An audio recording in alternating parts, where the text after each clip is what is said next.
enrolamento auxiliar fosse muito baixo, próximo de zero, e eu colocasse aqui um capacitor, por exemplo, eletrolítico de alta capacitância, o que ia acontecer com essa corrente do enrolamento auxiliar em relação à corrente do principal? Se isso aqui fosse uma resistência pura,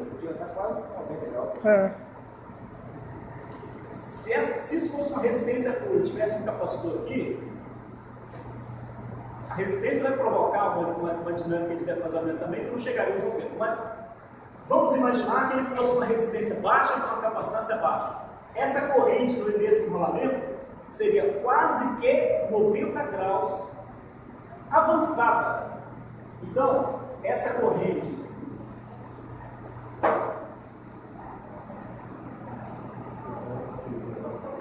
para uma dada tensão aplicada, eu tenho aqui a corrente do enrolamento principal. E agora eu tenho uma corrente no enrolamento auxiliar que pode ser até avançada em relação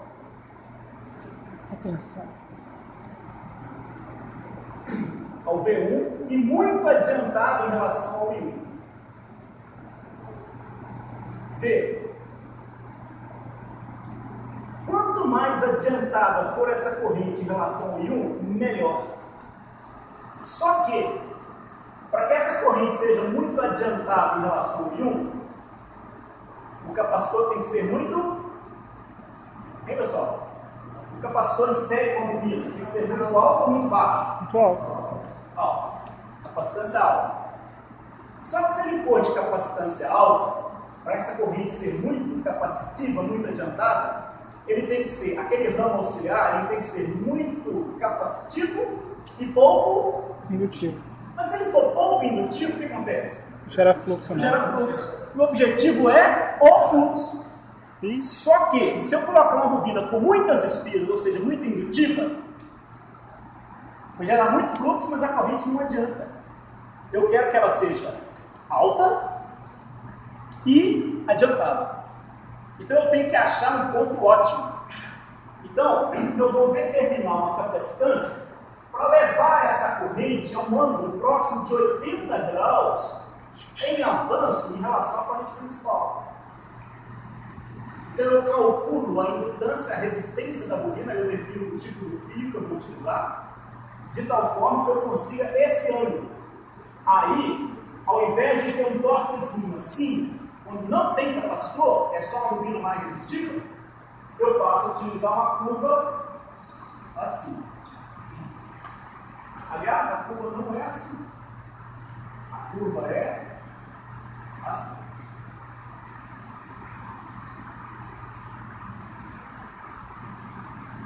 Ok? Como mostra aqui. Só que aqui é com duas condições de capacitor. Então, aqui eu consigo determinar um torque de partida maior, só que com capacitor de alto valor. Aí o que acontece? Existem aplicações, como você perguntou, em que se demanda muito torque na partida, mas em regime permanente não demanda tanto torque. Aí eu preciso usar um capacitor só para partida. E aí ele vai sair depois que ele acelerou pelo efeito da chave. Ok? Da chave centrífuga. Então, aqui tem uma chave centrífuga. Essa suíte aqui. Ok, pessoal? Para quê? Torque maior na partida. Para quê? Para somar cargas que exijam torque maior na partida. Agora, e quando se tem cargas que exigem torques altos de partida e também torques elevados em velocidades nominais? Porque essa configuração, depois que ele partiu, a chave abre. Aí o capacitor sai. Mas como eu preciso de torques ainda em velocidades mais altas, eu tenho que decidir, ou não abre a chave, quando se liga a chave, ou coloco um outro capacitor que fica dentro direto. Só que esse capacitor capacitor ele tem um valor de capacitância mais baixo, esse capacitor tem um capacitor de capacitância mais alta. Normalmente 200, 300 microfarads ou até mais. Ok? Existem situações, por exemplo, onde o torque de partida da demanda tem que ser muito alto. A gente utiliza capacitor eletrolítico. O capacitor eletrolítico, ele não funciona bem em corrente alternada, a vida útil dele cai. Mas como ele vai funcionar só na partida, aí aceita-se, né, trabalhar utilizando o capacitor eletrolítico. Porque o capacitor ele tem uma capacitância maior por volume, né? E aí, normalmente, esses capacitores permanentes são capacitores a óleo, né? Ou capacitor seco mesmo, né? Normalmente a óleo, capacitor seco, não é capacitor para funcionar em corrente alternada, em regime permanente. Entenderam, pessoal? Tanto que quando essa chave centrífuga ela dá problema e não abre, esse capacitor normalmente queima. Tá? Quando ele é eletrolítico, ele não foi projetado para trabalhar. É um capacitor de alto valor, mas é para operar só em partida. Okay? Exemplo desse tipo de aplicação: bombas hidráulicas, né? Bomba de poço artesiano, vários tipos. Quando é que eu uso só o capacitor permanente? Eu uso capacitor permanente quando eu não preciso de torque de partida mais alto, muito alto. Baixo, como por exemplo ventilador. Ventilador desse, ventilador de teto das nossas casas, normalmente usa um capacitor que fica direto. Né? Por quê? Porque é uma situação em que o torque de partida não é muito alto. É baixo. Você precisa de torque de partida alto, aí você tem que usar um capacitor específico para a partida. Os dois capacitores eles são distintos mesmo? É um capacitor só com dois, como esse duplo? Não, normalmente você pode ser um capacitor distinto. Esse capacitor, normalmente, ele é eletrolítico.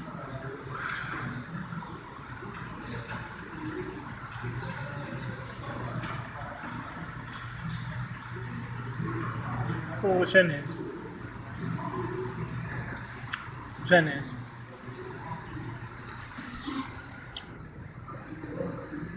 Pessoal, depois você tem que resolver essa questão, veja. Motor de 2,5 kW, é um motorzinho até razoável, poderia ser trifásico, né? 2,5 kW, 120 volts, você vê, né? 60 Hz com o capacitor de partida, né? Tem a seguinte impedância, com o enrolamento principal e auxiliar. Então veja, esse motor ele tem uma impedância no enrolamento principal, ó, a resistência é baixa e a impedância razoável. O motor, o enrolamento auxiliar, a resistência é alta e a reatância é ligeiramente inferior. Encontre o valor da capacitância de partida que coloca o enrolamento principal e o enrolamento auxiliar em quadratura, com as correntes de quadratura, ou seja, praticamente 90 graus. Okay? Qual será o capacitor para colocar em série com esse enrolamento, de tal forma que a corrente nesse enrolamento esteja adiantada de 90 graus em relação a esse enrolamento? O que vocês acham? Tranquilo? É ou não é?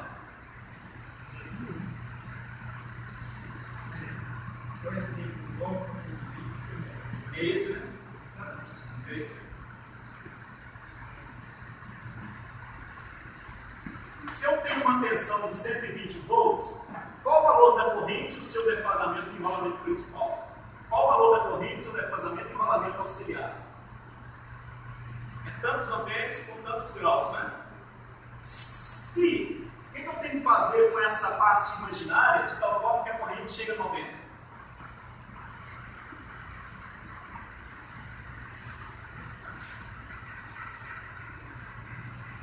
O que vocês acham? Aumentar. Aumentar. É conta. Só que isso aqui é intuitivo e vou colocar capacitivo.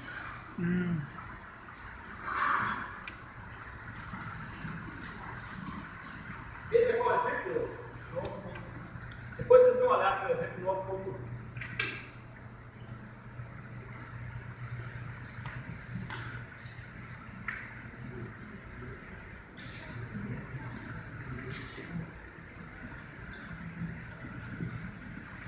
Só vou tomar um café?